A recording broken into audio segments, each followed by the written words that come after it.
대규모 개발 사업의 특혜 의혹을 규명할 도의회 행정사무조사가 본격 추진되는 가운데 난개발 논란의 중심에선 JDC 개발 사업장 5곳을 우선 조사하기로 했습니다. 돌봄 예산 부족으로 운영에 어려움을 겪고 있는 지역아동센터가 정부에 운영 예산을 확대해 줄 것을 촉구하고 나섰습니다. 전국에서 처음으로 도입되는 IB 교육과정을 위해 올해 시범학교가 운영되지만 교육계 내부 반대 의견을 어떻게 수렴할 것인지가 성패의 관건이 될 전망입니다.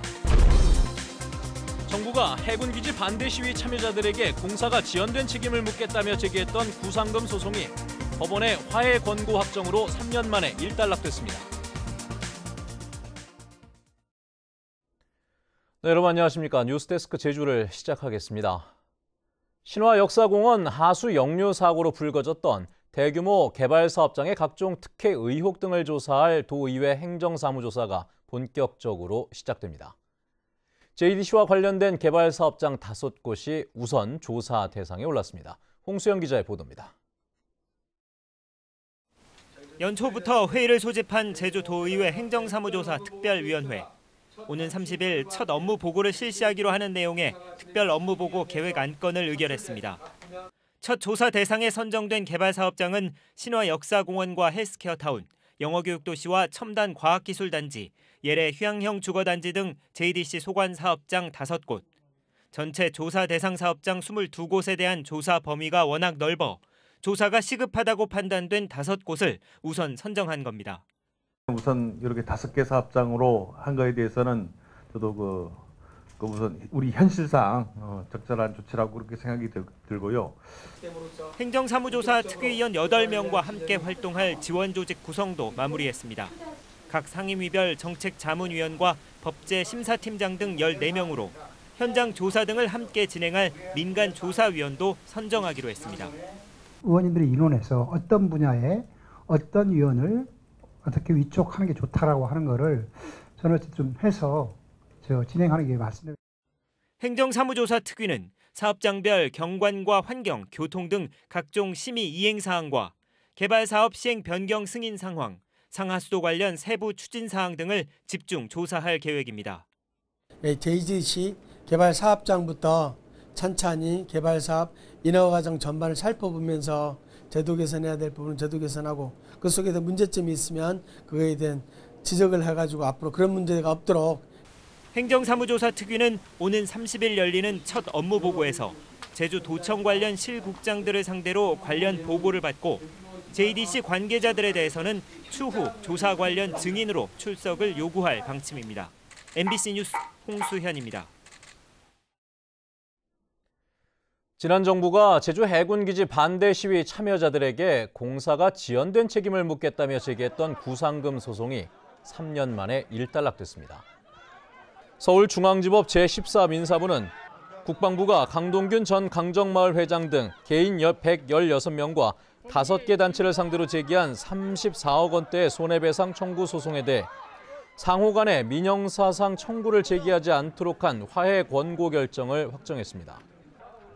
재판부는 지난 2017년 12월에 강제 조정 결정을 내렸지만 외국인과 사망자 등 7명은 미뤄오다 최근 관련자들의 의견을 들어 화해 권고를 확정했습니다. 저소득층 가정아동들의 공부방이자 보금자리인 지역아동센터가 운영에 어려움을 호소하고 있습니다. 올해 책정된 아동 돌봄 예산이 턱없이 적다며 예산 확대를 촉구하고 나섰습니다. 박주영 기자입니다. 지역 아동센터에 모여든 아이들이 친구의 어깨를 잡고 좌우로 움직입니다. 초빙된 강사와 함께 춤 동작으로 감정을 표현하는 수업을 받고 있는 겁니다. 그림 그리기와 연극 만들기 등 다양한 프로그램으로 저소득층과 한부모 가정, 맞벌이 가정의 초중 학생들이 돌봄 지원을 받고 있습니다. 선생님들이 우리를 지켜주고 그다음 공부 같은 것도 가르쳐줘서 좋아요. 그런데 체험 교육 프로그램이 중단될 위기에 놓였습니다. 종사자 최저임금이 지난해보다 10.9% 올랐는데 올해 기본 운영비 예산은 2%대 오르는 데 그쳤기 때문입니다. 운영 예산을 줄이기 위해 보건복지부가 프로그램 의무 지출 비용 비율을 5%로 기존의 절반으로 줄이다 보니 아이 한 명당 한 달 교육 비용이 고작 1,000원에 불과합니다. 그 아이들의 욕구에 맞는 그런 교구들을 살 수가 없는 거죠. 그야말로 좀 유치한 수준, 그 연령대보다 낮은 수준의 그런 교구밖에 확보할 수 없는 거죠. 도내 지역아동센터 66곳에서 돌봄 지원을 받는 저소득층 아동은 1,900여 명. 최저임금 인상분을 아이들의 교육 프로그램 예산으로 떠넘길 것이 아니라 현실에 맞게 운영 예산을 책정해달라는 목소리가 높아지고 있습니다. 아동의 권리 증진과 권익 신장을 위해서 지역아동센터를 중심으로 아동 돌봄 계획을 다시 수립해 줄 것을 강력하게 요구합니다. 전국의 지역아동센터 연합회는 내일 서울 광화문에서 모여 예산 확대를 촉구하는 대규모 집회를 열 계획입니다. MBC 뉴스 박주연입니다.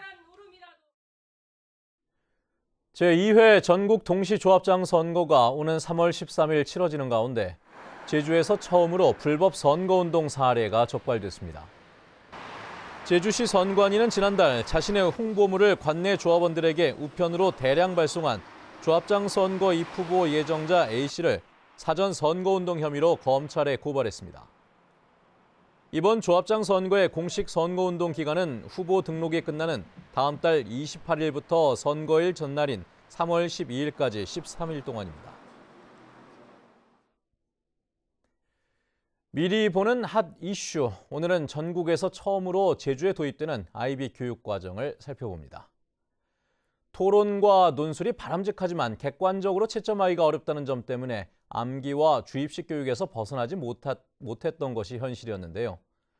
질문이 없는 우리 교실은 물론 흑백 논리가 팽배한 우리 사회까지 바꾸겠다는 IB의 실험.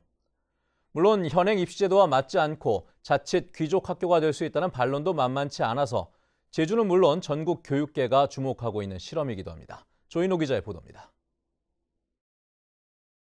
지난해 숙명여고에서 발생한 쌍둥이 자매와 교무부장 아버지의 내신 부정 사건. 입시와 직결되는 내신 시험이 허술하게 관리된 것으로 드러나면서 교사에게 평가를 맡길 수 있냐는 불신이 높아졌습니다. 제주국제학교를 비롯해 150여 곳에 도입된 IB 교육과정의 핵심은 토론과 논술도 객관적으로 공정하게 채점한다는 것입니다. 스위스의 IB 본부가 교육한 채점관이 평가한 뒤 교차 채점과 학생들의 이의 신청을 거쳐 영국의 채점센터에서 재검증합니다. 4 더하기 3은 7이 아니라 7은 어떻게 만들어지는가? 동학혁명이 일본의 조선병합을 불가피하게 만들었다는 주장에 얼마나 동의하느냐는 문제로 학생들의 생각하는 힘을 길러줍니다. 이런 의견도 있고 저런 의견도 있더라 다 늘어놓는 거는 최고 등급은 못 받아요. 어떠한 공격이 들어와도 내가 나만의 논리로 탄탄하게 방어할 수 있는 소신 있는 논리가 섰을 때 그럴 때 최고 등급을 받을 수 있거든요. 올해 2학기에 읍면 지역의 시범학교를 선정해 2년 반 동안 준비한 뒤 2022년부터 수업이 진행됩니다. 단순히 읍면적 천재 학교로 멈추는 거 하고 IBO 인증된 IB 학교하고는 기본적인 인식이나 차이가 틀릴 거기 때문에 저는 이렇게 함으로써 고교체제 개편의 완성 형태다 이렇게 봅니다. 현행 입시제도와는 맞지 않아 실패할 수 있고 성공하면 또 다른 귀족 학교가 될 것이라는 비판은 여전합니다. 공교육 예산이 그 소수 한두 학교에 이제 수억 원씩 들어갈 건데 그렇다고 하면 나머지 다른 학교들은 이 형평성이 맞지 않은 거죠. IB 교육과정은 토론과 논술을 통해 창의적이고도 다양한 가치를 가진 인간을 길러내는 것을 목표로 합니다. 그렇다면 추진 과정에서도 교육계 내부의 반대 의견은 물론 사회 각계의 의견을 충분히 들어야 할 것입니다. MBC 뉴스 조인호입니다. 이성문 도교육감은 오늘 교육청 기획조정회의에서 쇼트트랙 대표 선수 사건은 엘리트 체육의 구조적인 단면을 보여주고 있다며 학생 운동부 현장 실태를 파악하라고 말했습니다. 이성문 교육감은 학생 선수 보호를 위해 전문 상담 교사들이 도내 모든 선수를 상담하고 부모의 동의 없이 합숙이 이루어지지는 않는지 조사하라고 지시했습니다. 제주 제2공항 타당성 재조사 용역과 관련해 국토부가 도민 설명회를 열 것으로 보입니다. 제주도에 따르면 제2공항 기본계획 착수에 따른 설명회를 제주에서 열어달라는 제주도의 요청에 국토부가 긍정적으로 검토하겠다는 입장을 밝힌 것으로 전해졌습니다. 한편 제2공항 반대단체는 이번 주 국토교통부 제2차관과 만나고 더불어민주당 소속 도의원들은 관련 결의문을 발표할 예정인 가운데 원희룡 지사도 당초 이번 주 초에 예정했던 제2공항 관련 입장 발표를 늦추기로 했습니다.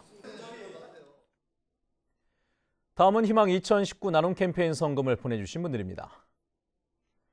덕산 장학회 강영백 회장이 100만 원을 보내주신 것을 비롯해 중앙유치원 이하은, 이하윤 자매 58,300원, 제주여고 동백제 IC팀 21,000원, 시원 요양기관 요양보호사와 직원 일동이 38만 2천 원을 보내주셨습니다. 성금을 맡겨주실 분은 1월 말까지 제주 MBC 경영심의부로 문의하시거나 화면에 제주은행이나 농협의 계좌를 통해 보내주시면 됩니다. 감사합니다. 지난달 11일 제주시 애월읍 해안가에서 숨진 채 발견된 제주공항 특수경비원 27살 김모 씨의 죽음은 직장 내 괴롭힘이 원인이라는 주장이 제기됐습니다. 뉴스데스크 제주였습니다. 여러분 고맙습니다.